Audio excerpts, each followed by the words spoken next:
মানহার জন্মদিন, দ্বিতীয় জন্মদিন উদযাপন করছে মানহার বোনের সাথে, সাথে ঈশা আছে।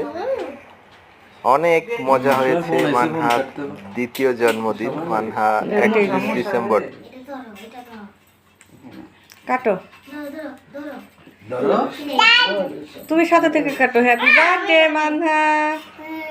এই তুমি কাটবো কেন? মানহার জন্মদিন, মানহা ধরো।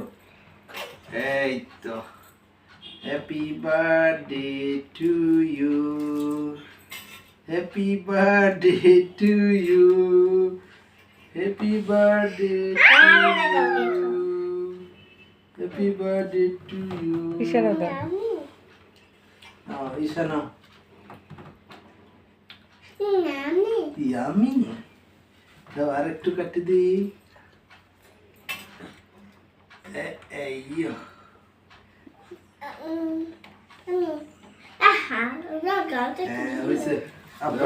তোমার নানারে খাওয়াই দাও। হ্যাঁ ভাই, ঈশা এই যে বাসায় আছে। গেট কি বন্ধ? তো তাহলে আমাকে এখানে থাকে আজকে, সমস্যা কি?